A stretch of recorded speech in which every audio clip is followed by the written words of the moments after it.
Perfect. Thank you.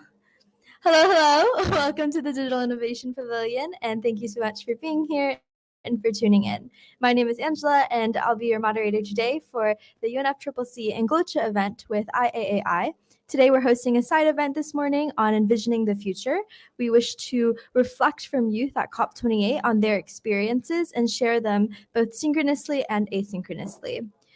Enormous thank yous not only to the Digital Innovation Pavilion staff for helping us set up this event, but also to the UN Department of Global Communications, the civil society organizations, and the Youth Representative Steering Committee for connecting us all today and making us a part of this community together. This event will be discussing the Summit of the Future, which will be happening later next year in September of 2024. This event will build on our common agenda and think about how we can institutionalize protections for future generations. With me today, we have an amazing panel of speakers. First, we have Jane, who's with the Future International Foundation. We also have with us Juan Pablo Celis Garcia, with UNEP. And finally, we have Steve from the Buddhist Foundation. Here we have an enormous wealth of knowledge. We have people working on mitigation, plastics, food, faith, and more. And together, we'll be having a conversation around three main questions. And with that, I'll open up the panel so we can get started on this discussion. Thank you. Yay.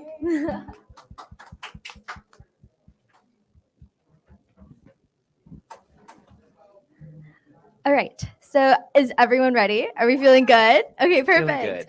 Okay, let's start with where we are now and thinking about how we are currently perpetuating the status quo.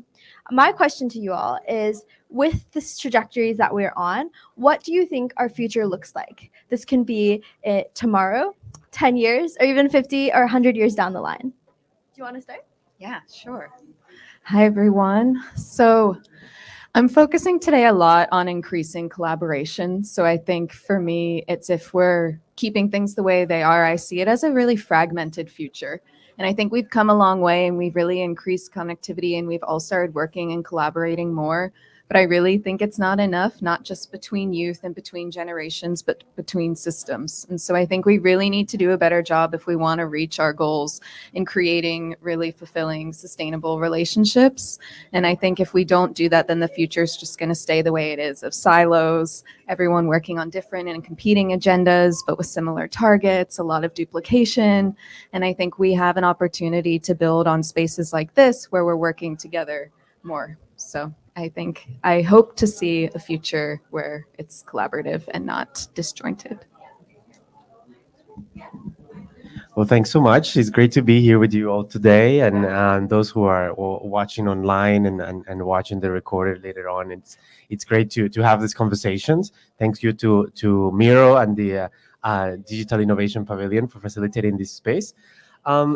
So I think that's a challenging question because it really gets me thinking on, how do I see the future, or how do I envision a future, and I think coming from the environmental space where I work in, I have no other choice but to be positive. And I think I want to believe that, thanks to the work of young people, thanks to the work that you guys do, that a lot of young people do, and, the ones that you see in the corridors in COP28 and in all of these different conferences, it gives me a lot of hope. And I think it's, even though we understand that, there are very big challenges ahead of us and that there are things that we need to still, fight for, my hope for the future is still, is still positive.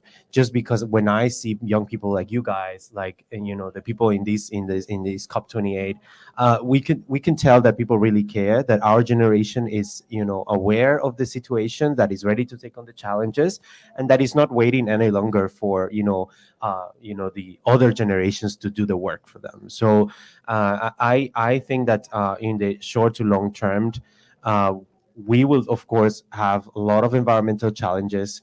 I work on the plastics agenda, and we are trying to get a legally binding instrument on plastic pollution by the end of 2024, which is a very ambitious agenda to, for a convention. But it's still I still feel that we can really get through those, through that, ambitious target, ambitious goal, because I know that our generation is actively engaged in the issue.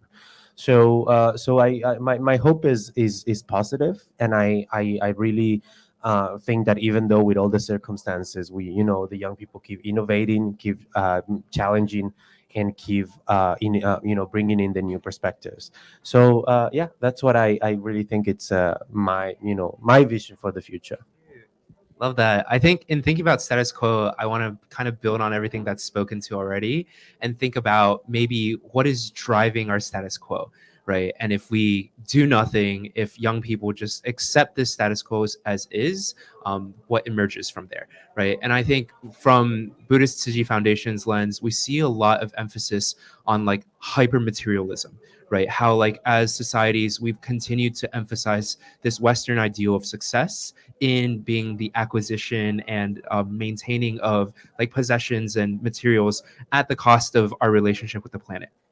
Right. And what this means then is we're shifting towards, or we're continuing to perpetuate this like frame of extractionism, right? And the commodification of not only the planet, but the people on it. And so there's a lot of harm that comes from that, right? But similar to what Juan's speaking to about hope, I think there is hope, right? Because what we are finding with young people is there's a lot of cognitive dissonance, right? We hold these values of like wanting to be interconnected. We see that reflected in our relationship with the internet, right? We know we're interdependent. When some people thrive, we all kind of raise each other up through that process, as long as there's an equitable distribution of power, wealth, all of that, right? But what we're seeing is that's not reflected in the present reality of the world, because that's not what was built by past generations, right? Then, so the real question becomes, as we continue to perpetuate this, we'll see that inequality gap widening, right? But then at the same time, I think we're seeing this within COP itself. We're seeing this within food system spaces. There is a desire for change, right? Because we know that this trajectory we're on is unsustainable. We can't keep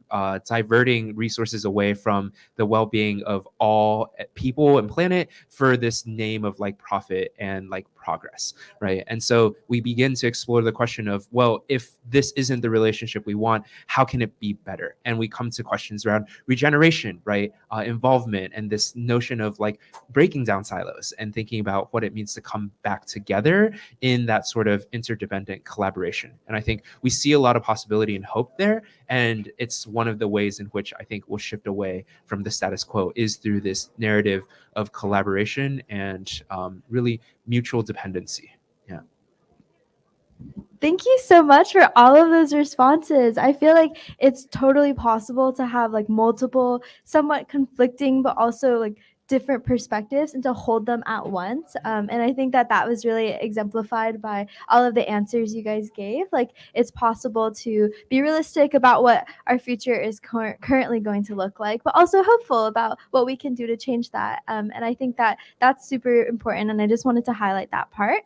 And then I also wanted to ask to sort of contrast from this sort of maybe sad narrative that we've already painted a little bit as to what you hope to get out of the future. We always talk about future generations.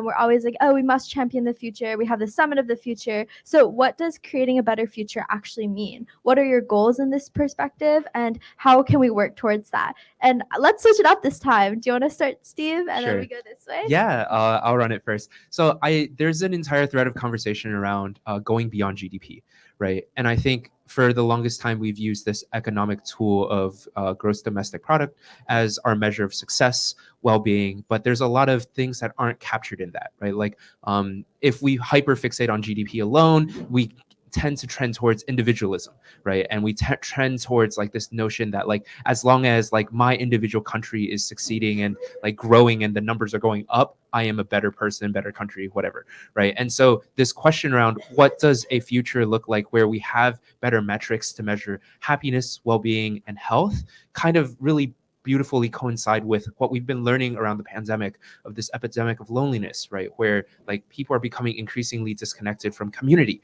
right? And then at the same time, we're seeing that like this like pandemic has been very isolating and has shown also like our needs aren't just material, right? There's a lot of these immaterial needs together. And so I think my hope for the future is this narrative of abundant joy that is found in the deep interconnection with people we love and care for.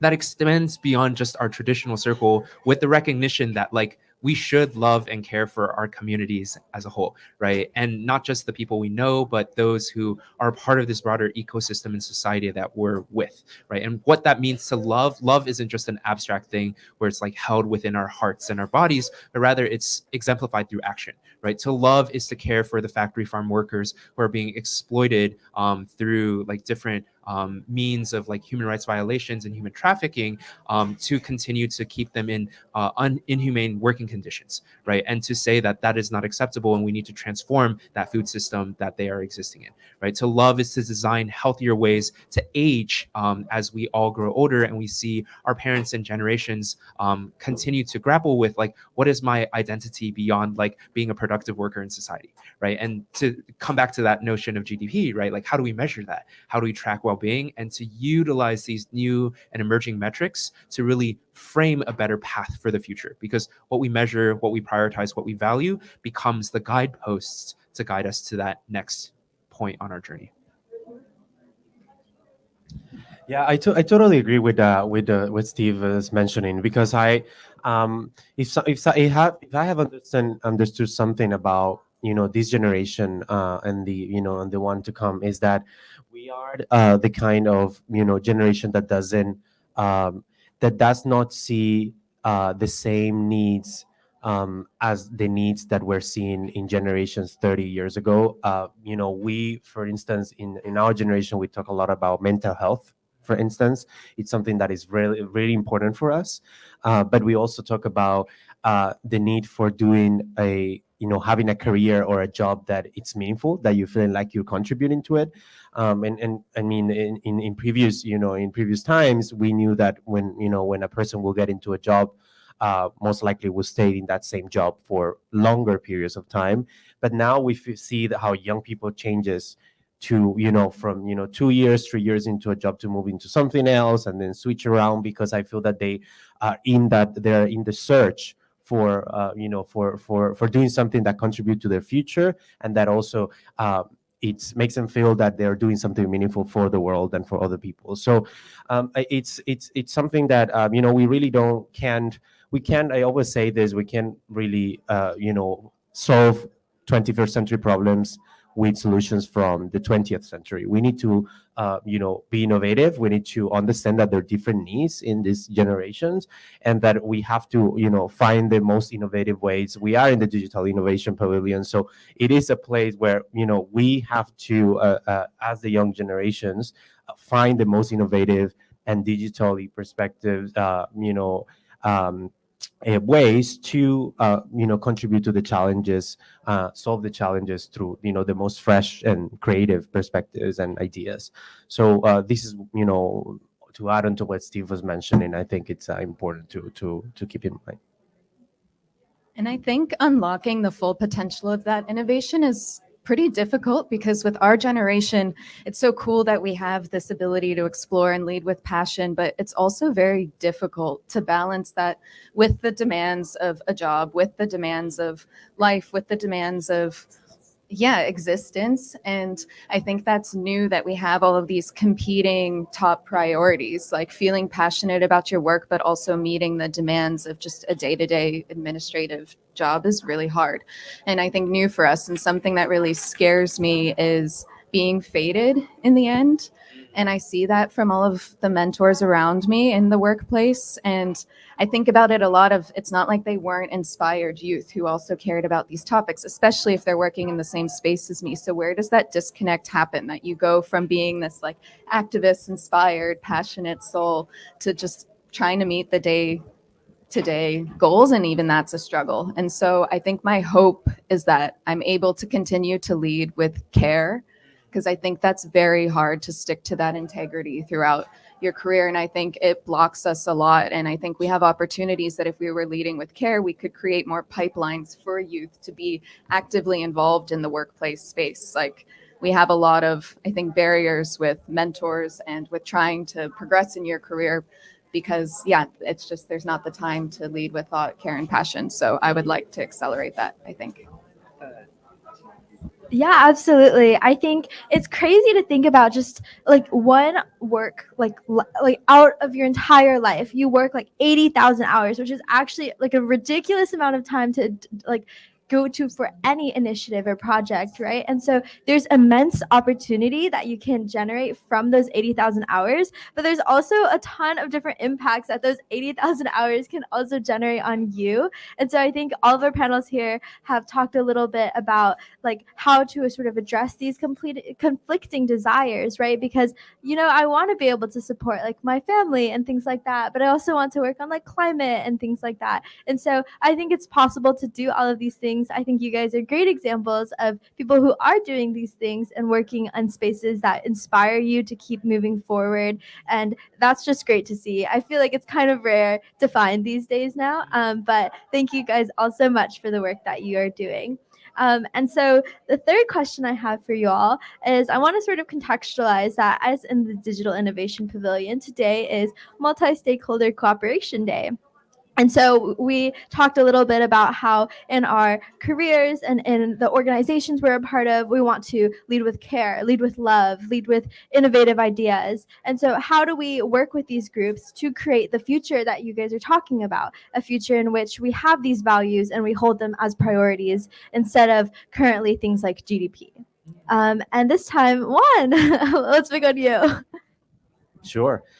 I really like that question because and to add on to what was mentioned in the previous question, a fostering innovation is not possible if we don't foster partnership. So the way that I envision this is that we see in the COP28 a lot of very interesting ideas to solve the climate crisis. We see a lot of very tech related innovations and projects happening around, but there is always the problem of how do we get these projects at a larger scale? How do we get funding and support for these ideas? And that's something that also our current generation is facing, because I faced that myself a few years ago when I was a very passionate advocate and environmental advocate. I was going to places trying to push for certain issues in human rights agenda and environmental agenda, but I always felt that there wasn't enough funding support to even sustain myself as a young person. And even though I wanted to continue doing what I was doing, it was really hard just to even fulfill my basic needs, and that's something that in these spaces we see all the time. We don't know how many of the young people in coming to COP28 probably had to share a hotel with how many other young people because it was so expensive to come, or they didn't have the resources to even pay their ticket, or they had to find a way to get a sponsorship. And that's this is very more common than we think. I think when we find ways to support innovation, that also means putting your money where your mouth is. And when the organizations that really have funding support, that believe in innovation, they should really invest on those young people and on those generations that have the ideas to solve the biggest challenges. So it is still a struggle for a lot of people. I mean, even in my current capacity, working with a lot of the observer organizations that are part of the process that I'm involved in, many of them come to us to ask for support because they do not have their ticket to participate in the meetings, or because they don't they come from indigenous communities, and there is very little resources to allocate for travel for them to come to the meetings. So this is something that it happens all the time. I think that for what really means to support innovation and to foster this digital area is also to fund the brains that will lead us to it, and that means funding those people that have those ideas and perspectives to be in spaces like this. Amen. I feel like it's so easy for people to be, oh, but like, what does it mean to invest in young people? Like, it literally just means to fund things where we have these gaps. And thank you so much for that.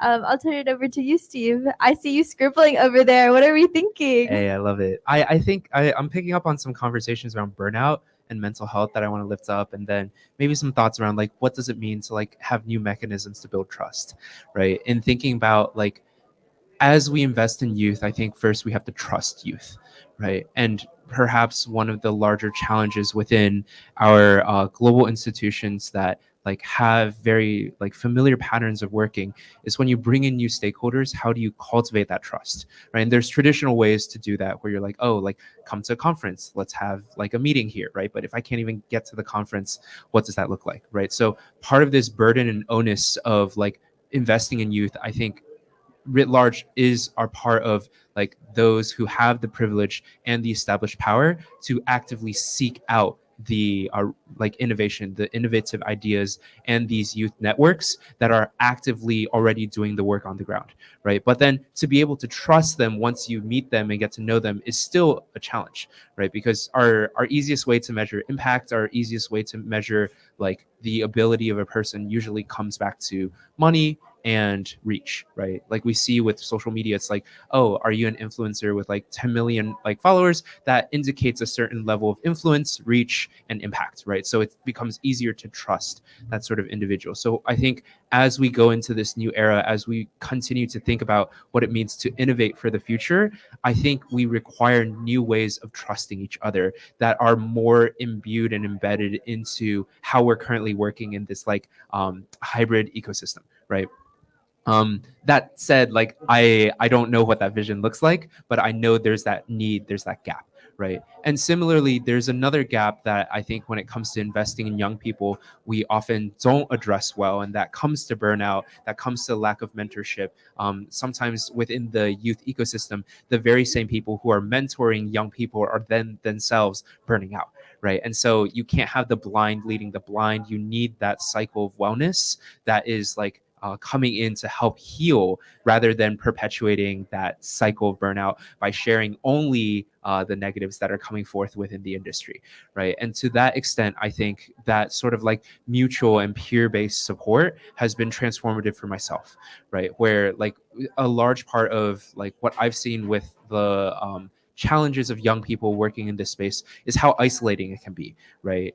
Oftentimes, spaces like COP are very centered around like opportunities that individuals can receive, right? So there's only one seat at the table. You're competing with your peers to have access to a certain moment or opportunity that may be able to help forward your cause, your career, or even your knowledge, right? And that puts you in direct competition with the cohort of peers that you yourself consider friends and mentors and colleagues, that then leads to this sort of like almost semi-antagonistic undertone to any sort of interaction you have, right? And so to be able to build those relationships outside of this space alone, I think is a healthy part of like our ability to help heal that sort of burnout, so that you can hear the stories, the struggles and challenges, and recognize that you yourself aren't like in this isolated experience alone, and rather there are others that are also like trying to go through this process, seek guidance, and find those resources, right?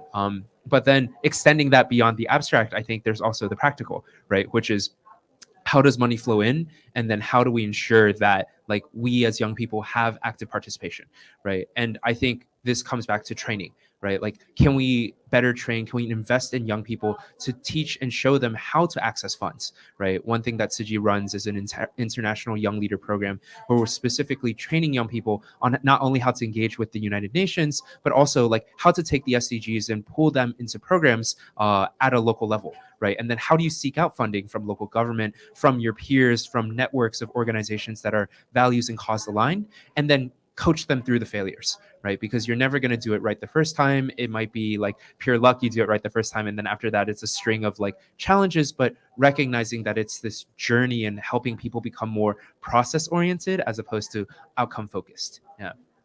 I'm glad someone finally said it. I think this space is hyper competitive for no good reason, and I'm glad we're finally moving beyond the system of like followers as credentials, because like yeah, we can do social media, but we can also do so much more. So Jane, you have worked a lot with like the UN processes that Steve is mentioning, but also you are like liaising outside of that. So I'd like to hear a little bit about your experiences and how you imagine that we create this new future. Yeah, well, first, I really want to acknowledge that point on trust building, because I mean, I think that wraps up everything here that we've been discussing. And I also echo the competitive energy, I think, is a barrier we don't talk about enough. Like, we always talk about social justice and climate activism as being something for like do gooders and people who really care, but we don't care enough about each other. So, back to that way of how we work with care, I'd like to see that more in our ecosystem of youth, in the ecosystem of climate, and even in our own day-to-day teams. So to those pragmatic points, I'm focusing mostly on like pragmatic solutions or like practical solutions, because something I'm feeling a lot in my work is we don't have enough space to thoughtfully strategize. And I think that really impacts the way we build partnerships and have multi-stakeholder solutions and initiatives, because there's just so many competing priorities, and we're in this modern, really bustling society where we don't have time to sit down and think like, what is the point of doing this task? Sometimes I think that's really true. We have so many box ticking exercises in a job and so many demands coming down on us that sometimes we're not able to actually think of like, oh, if we're involving youth, and youth, this happens a lot, like what is the benefit of bringing them here besides saying that youth were there? I think this happens for a lot of diverse voices of trying to bring people to the table. It's usually just to get them to the table, but then not like staying for dessert and coffee afterwards. It's like you're invited and that's kind of it. And I think we need to be a bit more thoughtful with building those relationships and building that into how we're working, because otherwise it's never going to be sustainable. Yes, ma'am. I love that final note. And as we are at COP, as Juan mentioned, I'd like to finally hear a little bit about your reflections, your theories of change, what you're hoping to get out of this program at COP in relation to the work that you're doing to build a better future, and any other takeaways that you have for our viewers, maybe who can't come today or had struggles with their visa. What sorts of knowledge would you like to share on the ground? And I feel like I keep putting you last now, so let's start with you. Well, in terms of youth getting here, I want to say this is my first COP. And so it is something that not everyone always gets to experience. And I feel really lucky that I get to be here. And there's so many people who aren't, even though there's also 100,000 or so people here. But yeah, I just really want to echo that that's a really huge and special privilege. And this space is really important. And I think youth should always ask for help. And that's something that took me a while to learn. I really struggled with feeling my ego and not wanting to ask for more access to spaces. I wanted to just do it myself, which we're kind of trained to do, and at least the culture and upbringing I had with this huge individualistic like leadership story. You don't want to ask for help, but you have to. And so I think just keep asking, keep pushing, keep kicking down doors, and you will be told no a lot, but just keep trying, and some really good people will one day support you. Yeah, and that doesn't mean that you didn't earn it. I think that's an important part to say.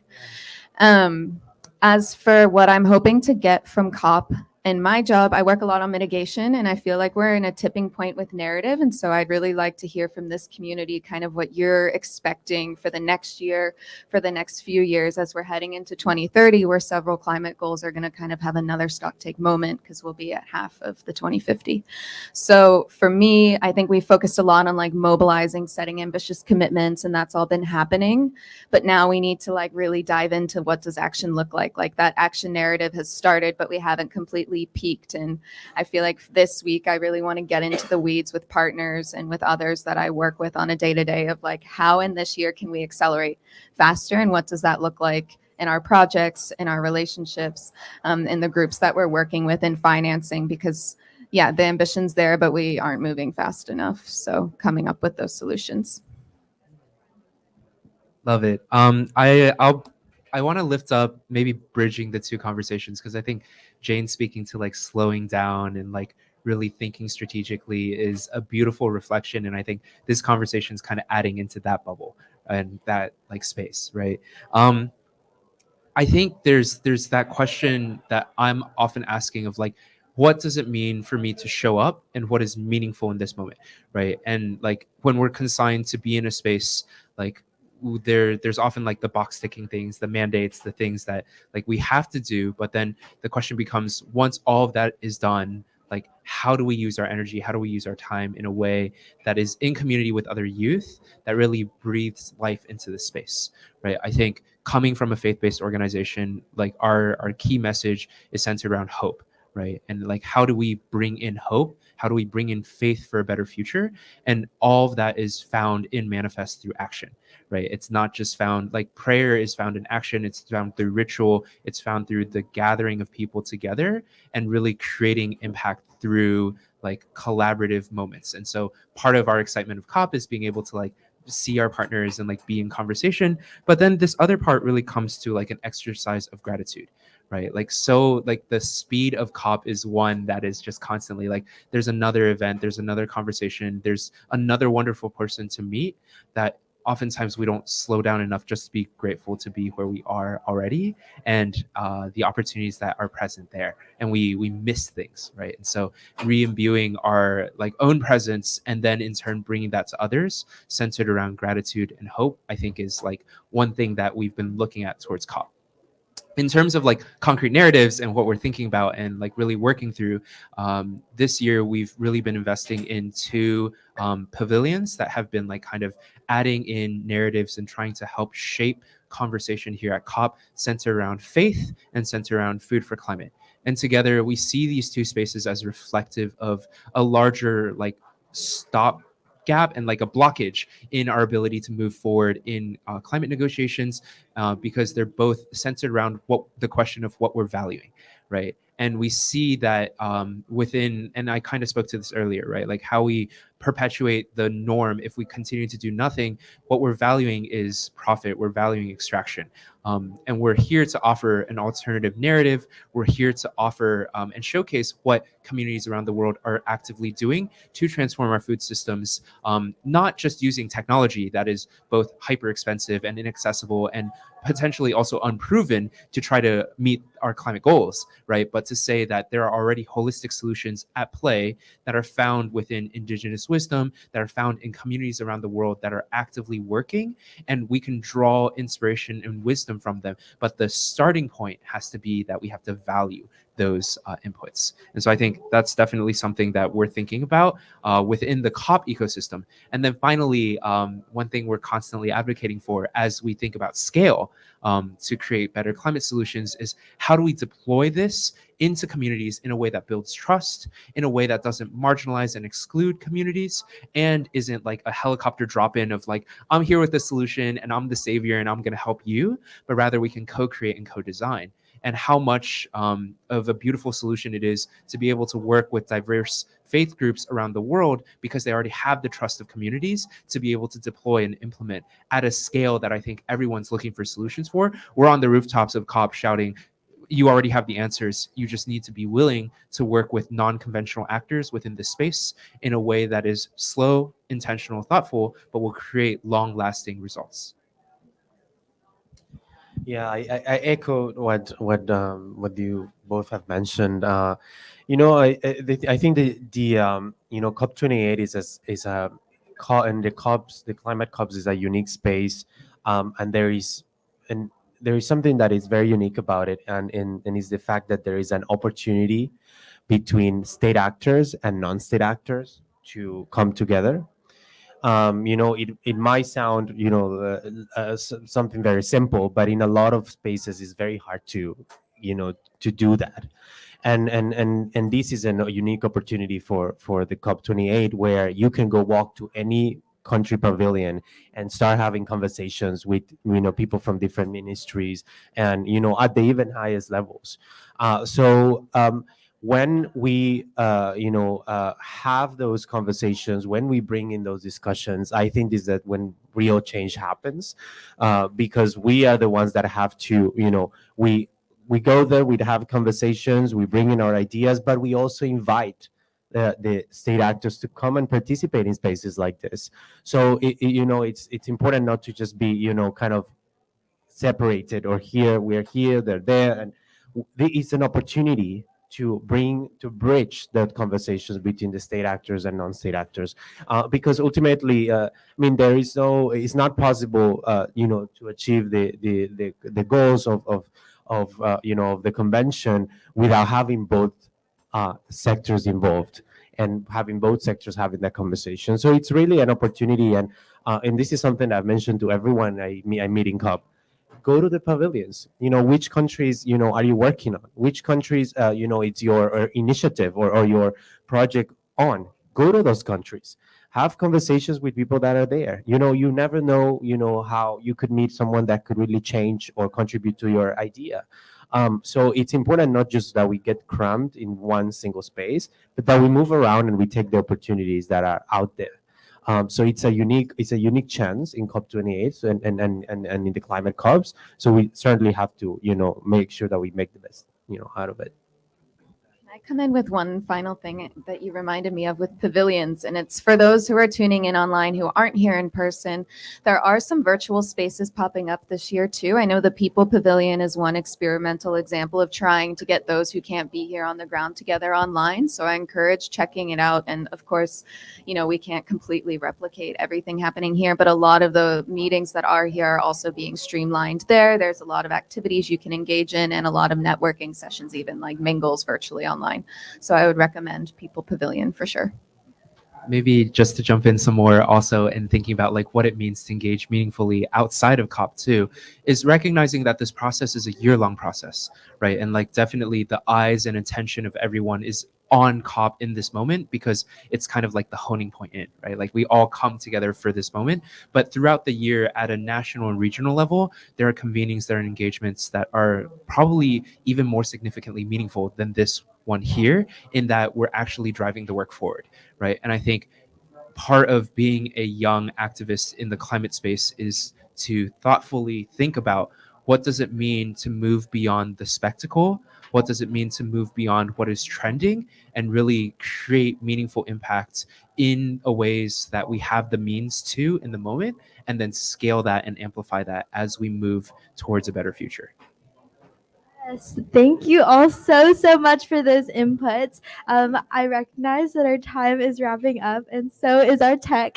And so some brief final reflections. Thank you again to the Digital Innovation Pavilion for having us, and for our amazing cohort of speakers. Today we heard a number of different topics, including some mechanisms for what we can do at COP28 to build forward a better future, but also how that can translate to our everyday work. And I think that's incredibly powerful.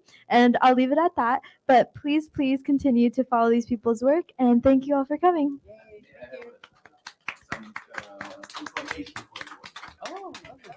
So, thanks everyone. It's a pleasure having you here.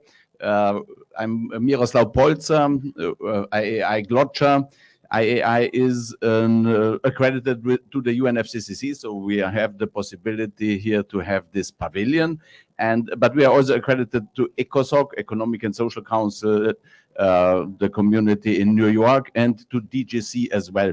And therefore, I'm particularly delighted that the Youth Steering Committee is here with us. As you know, International Youth Conference, Ali Mustafa, they are also operating under the fiscal sponsorship of Glotcher Foundation in New York.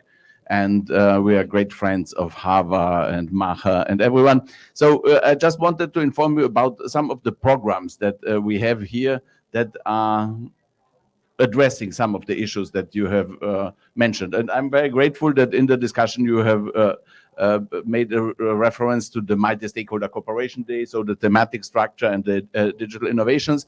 So there are 3 programs that I would like to invite you to explore whether you could be engaged. So one, first, IAI stands for International Association for the Advancement of Innovative Approaches to Global Challenges. So the point is, let's see how the global community is not functioning properly. We have the United Nations system, but somehow this is not delivering good enough results. In the climate crisis, we see Paris Agreement is far from being implemented. SDGs, only 15% have been implemented. So we need new thinking and new structures. And we think that non-state actors engagement, youth engagement, and empowerment for this kind of action, this is the key to more effective action on global challenges. And we have 3 pillars. One is culture, one is technology, and one is organizational innovation. So as regards culture, we have digital art for climate art competition, art and music competition, which will be launched on the 8th of December, the Youth and Digital Art for Climate Day. There is a press conference at 2:30 where we will present the call for music and art, and it's designed to be an engagement opportunity for the creative community and for youth for the UN Summit of the Future next year. So the topic will be co-creating the future. And here it would be very good to have you also with us explore, please, our agenda of the Pavillion. In the morning of the 8th, there will be several workshops to further specify this art and music competition. And it's very much related to UN Department for Global Communication as well. Then the second pillar is technology. And here we have tomorrow the Data Science and UN Partnerships Day. And there we are working and discussing the topic of an individual citizens, youth climate action app and SDGs action app. So that we give people, if we want to engage everyone, we have to engage them on their mobile devices. That's the potential bridge between the local individual and the global goals, global community. So we said, we are building a consortium of digital solution providers who are going to work on digital identities so that we can uniquely identify people who we will give people the standards and the tools for documenting what they are doing for the SDGs and for climate, and to register, also impact assessment, that we have a global standard of assessing what is the value of individuals and youth climate action and SDGs action, and then global registry and marketplaces to create micro climate entrepreneurship, SDGs entrepreneurship models and ecosystems. So this is the second one. So tomorrow again, visit us. And then the 12 is not on our list because it's a very recent add-on to our agenda. We have on the 12th with the Dubai Blockchain Center and with the UAE Post Authorities, the CEO of the UAE Post Authorities is going to join us, and we will have a workshop at 10:30 about crypto stamps as a way for resource mobilization for youth climate action. And this is a very interesting new approach, which will also help to channel resources to youth climate action, youth SDG action, and to prevent burnout. And the point is that the Austrian post authorities, they have issued a crypto stamp, which is a standard material stamp, but it has a digital twin, a non-fungible token, which is something that blockchain enables. It's cryptographically saved digital asset, so each such stamp, and and people can then put it into their digital wallets. And the Austrian post authorities have been very successful. They have, for the second edition, they have put up 100,000 of these crypto stamps, €9.90 each of them, and they have sold them within 1 day. So they've raised €1 million for a non-cause related stamp. Interesting. But there are special programs in philately for fundraiser stamps. It's standard. UNICEF has this. The post authorities are issuing them. Let's say there's a basic €1 for the post authority and another 5 or 10 for a charity or a certain program. And this we want to use now for the crypto stamps, because with the crypto stamps, people, when they will buy this, let's say it will cost €10 or €50, they will be then able, with this unique identifier NFT, to say that's the key, that they can then log into the system. It's clear they have been the one who have given the money for it, and then they can decide or co-decide where the money is going to. So they can channel the money to programs of their favorite youth organization. Especially interesting for us is that they will channel it to local communities that they are living in, because people want to see impact there. And so this will be on the 12th. And I would very much invite you to join us there, so that we have, as the aim is to have a new type of instrument for youth climate action empowerment, and that this will be also an input that it will be presented at the UN Summit of the Future. And so we, in a human-centered design, beneficiary-centered design approach, we would love to have youth with us to guide us in this. So I hope it was not too long, but it was important for me to share this, because I'm happy to have you here and hope that this is the beginning even of a closer journey together. Thank you so much. And thank you all again for coming and watching. Thank you. Yay. Janine, would you like to say a few words? You are now our team member. An indigenous perspective, it would be good. Yeah, thank you so much as well. Yeah, like Miro now shared something about our program, and also tomorrow to like sort of, as you said, like recover indigenous knowledge and see how we can leverage that with digital innovations, and bring more perspectives as well. We're having tomorrow a panel on with indigenous communicators, so we're gonna talk about digital innovations on communications. So yeah, there's gonna be people from the Ecuadorian Amazon, from the Brazilian Amazon, and some allies. Also, it's gonna be Isaias, which is like a vegan influencer. So yeah, we're going to be talking on that, and on the I think the 10th as well, we're gonna have another event on the morning. So yeah, we'll be sharing that on social media, and yeah, hope to see you as well in there. Thank you.